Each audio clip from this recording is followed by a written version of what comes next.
Hello everybody and welcome back to another episode of the Daily Crypto News. And guys, the giveaway is still going on. We're giving away 500 XRP, the first video that we hit 2,000 likes within 24 hours. So make sure you smash that like button, make sure you are subscribed, and make sure you comment something down below, as your comment is going to be your entry ticket. But today, I'm adding something on top of that. I'll also be giving one person 25 XRP if this video can get 500 likes today. Alright, so go check it out on my second channel, 5 Minute Crypto. Also make sure you subscribe to that one, as it's a very cool channel and it's really worth, checking it out and staying subscribed. It's really nice, and link will be in the description below.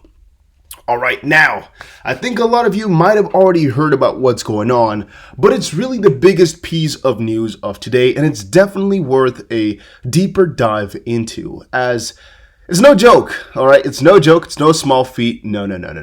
I'm talking about Ripple CEO that fires back at New York Times reporter.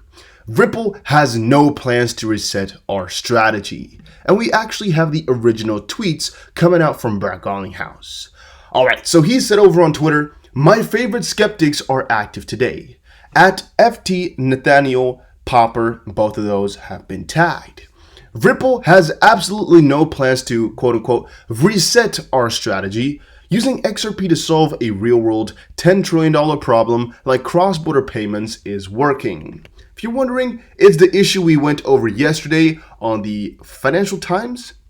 And it says here, Ripple Labs Incorporated is tagged as a company with $16 billion in cryptocurrency. Ripple attempts a reset. The startup is still trying to find compelling uses for the blockchain tech underpinning its XRP currency. And I believe yesterday the article was also only for its paid subscribers when I opened it, but later in the day it was open to everybody. I don't know exactly what happened there, but basically when reading the article through, you can find that, really what they want to do with XRP, they don't really know just quite yet. They're still looking, and they're explaining that they're like the Amazon of crypto, or at least that they want to become that. And basically, that statement they took with a negative turn, saying that they're kind of looking for what to do, all right? We know that Amazon and Ripple are kind of compared to each other because Ripple wants to, like Amazon, start with books, and then Ripple starts with cross-border payments, and then expand to different sectors. And I've explained earlier that it's very important to do that for your correlation, to kind of keep it neutral, where whatever happens to the market, you're always good. That's why you need multiple verticals. And here in the Financial Times, they took a different approach to it all by saying that it's because they don't really know what they want. They're kind of looking for a new use case for XRP. It's not really working a lot of that sector and that side. And here they said, according to Mr. Garlinghouse, this latest effort, which he describes as an extension of the company's strategy rather than a full shift in direction, will turn Ripple into a broader blockchain platform in much the way Amazon has become a platform for a wide range of e-commerce. Quote, Amazon started as a bookseller and just sold books. We happen to have started with payments, he said. 2 years from now, you're going to find that Ripple's also payments, as Amazon was to books. Again, going to different sectors. And basically, you can understand exactly how all of this has been interpreted by these guys at the Financial Times here, and how a lot of readers interpreted this as well. All right, I'm assuming they edited it now, since a lot of backlash came around. But I don't know too much about that. I can't compare exactly what it said yesterday and what it says now. But yes, Brett Garlinghouse further commented, I'll let the data speak for itself. ODL, product that uses XRP, has accounted for more than $2 billion in transactions since its launch.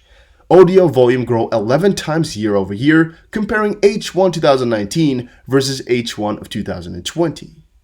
In less than 3 years, we've processed 2 billion plus transactions on RippleNet with a notional value of $7 billion plus. And over 24 customers are on board with ODL, including MoneyGram, GoLands, vAmericas, FlashFX, Azimo, and the list goes on. Now to that, this first part actually about the amount of transactions, we know that ODL actually has quite a good chunk of RippleNet's volume, and from that perspective on forward, it's actually really strange that the article was really, kind of grabbing them that way, saying they want to schedule or reset because it's really working out. I mean, the data speaks for itself, like he just said right there. And also, like Barry Garlinghouse says, everything is working. It's a $10 trillion problem. They're going for it, and they'll get there eventually because the necessity is there. And then about the partners, we know Ripple already has quite a lot of partners as well. So why would they all of a sudden let them all down and shift for something else, right? I don't know. It could have been interpreted poorly, right? I know about that, but still. And then he says, P.S. Nathaniel Popper, for future reference, quick fact check, and in keeping with New York Times standards, I think it's New York Times, right? What they're saying. I really didn't see any mention of that, but I'm assuming it's New York Times, even though this is posted on Financial Times. I don't know the connection between all of that, but maybe that's because I'm not an American citizen or anything like that. Maybe I don't know. But P.S. Nathaniel Popper, for future reference, quick fact check, and in keeping with New York Times standards, my Twitter handle is at B Garlinghouse, not at Brad Garlinghouse, which he most likely mentioned wrong somewhere. Yeah, too bad. I guess, too bad. Crypto Eric went on to say, so glad you spoke out. That was the correct thing to do. At XRP, the standard production, you can't blame Nathaniel Popper. He was educated about XRP by Tone Vase, which is another joke, and another really interesting article by him. So yeah, I'm just really happy that Brad came out like that to clarify the whole system. It's always good when he's doing that because a lot of people were confused, right? Them saying that Ripple is looking for a reset, coming from such an authority role or website, yeah, I think it confused a lot of people. And a couple of people might have sold or become kind of anxious with it, which is good that he clarified it all to just make sure that nobody gets confused anymore and that he lets us know that Ripple is not with that idea. Now, of course, because that came out, a ton of articles came out surrounding that as well. Here's one from CoinDesk. Ripple CEO hits out at reports claiming firm is pivoting from interbank payments. The CEO of Ripple Labs has firmly criticized the Financial Times for saying the creator of the third largest crypto was moving away from wholesale cross-border payments. And again, the confusion kind of lies in the fact that Ripple has said they're exploring different sectors and that they will do that. And the article made it kind of look like the XRP, how it's being utilized right now, is not working, and they want to try something else. They want to go for different sectors because it's not working, which is not the case. It works really, really well. They just want to expand themselves further on, which is really logical in my opinion. And then another one, this is actually the earlier reports. And by the way, this Amazon statement is a couple years old already, right? I don't know why it's resurfacing too much right now. Maybe because the Financial Times came out with this. I don't really know exactly, but it's been pretty old. However, a lot of people are coming back to it right now. I don't know why. Saying again that Ripple is going to be like Amazon. Yeah, and this one again, here another one. Ripple solving a $10 trillion problem, says Ripple CEO Brad Garlinghouse. Ripple has no plans to reset its strategy, according to Ripple Brad Garlinghouse. And Ripple has absolutely no plans to reset using, it's all working. Then Ripple's identity problem. I don't know where they're all, where this is all coming from. I actually don't know. Maybe they're comparing it because XRP and Ripple are not the same thing. I don't know. Garlinghouse's shotgun approach attracted a lot of criticism, with Nathaniel Popper, a technology reporter at the New York Times, accusing the CEO of misleading investors with exuberant promises about banks using XRP. Quote, if investors put their money into XRP, on the day Brad Garlinghouse talked about the banks planning to use XRP and held it to today, they would have lost around 90% of their investment. Yeah, you can always quote on that one or count on that one to say that it's bad or that it's a scam because, the people said something. What I find difficult really about this is it not true that Ripple can say anything they want about XRP because it's just, like me saying something about XRP right now? They're just an entity and they're speculating on some miscellaneous asset in the realm. They're using it, yes, but it's not theirs, it's something that they own. But you can always, talk about something unless you're giving expectations of profit. But that's not what they're doing. They're calling out shots about what may happen in the future. I'm like, does that call something a security, or is that really bad? Because he's saying here they're misleading investors, but how are they doing that? I don't really get it. Unless XRP would really be their thing. But since it's not the case officially, then I don't know about that one. All right, moving further though, 321 XRP said on Twitter, hilarious people actually think Ripple or XRP will fail. And please have credibility on the line. Ripple and XRP keep growing and people worry about the price because another shitcoin went up. The gnashing of teeth and melted faces screaming, how can this be, will be great. But when? and then stop light. Well, to this, guys, I can say right at this point, many people are confused about exactly what XRP and Ripple are good for, but eventually that will not be the case. All right, piece by piece, they're puzzling this stuff out, and as can be seen today, it's definitely quite alive. You can see here that XRP went up about 9% on the day. It's back above 30 cents.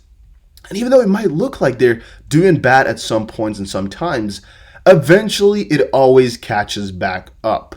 And that's also what I'm thinking about a bigger bull run that's coming. Eventually, even though Chainlink might really be in front, eventually they'll catch up as there is no chance for failure anymore. All right, and by the way, make sure you follow my second channel called 5 Minute Crypto. Don't forget that. But there is no failing for Ripple because the technology is just so superior to a lot what has been seen now. And really, the use case is there.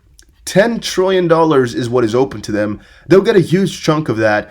And what exactly is going to happen to the price? I don't know about that one. I don't know too much about that one. But that the use is going to be there and that it will keep growing on, that's a fact. There's no question, no doubt in my mind that that's going to be what's happening. And thus, I'm really, really excited to see exactly where they're going to be taking us because I only see a very, very amazing road that's already paved for us and that we're just walking right now. But again, that's just my opinion. And then Martin Falk, new app enables XRP to be sent to billions of people. Ripple, new app enables XRP to send to billions of people. By the decentralized application Repay, it is possible to send XRP to over messengers like Telegram, Discord, Slack, or Matrix. And all I can say about this is, just wait, guys. A lot of things are being built right now. The foundations are being expanded. And eventually everything will be standing up on there. But like we saw yesterday with Santander, they're waiting for the snowball to really get on rolling. Right now is just the start. We're too early. We're the first 1%. Just wait. Just wait. You'll see it's going to be huge. But guys, we all know Ripple will save that $10 trillion problem. They'll make sure it's getting fixed. And hopefully you guys all enjoyed this video. As I said, don't forget to check out 5 Minute Crypto. But I'll see you guys again in another crypto video soon. Take care and have a very, very nice day.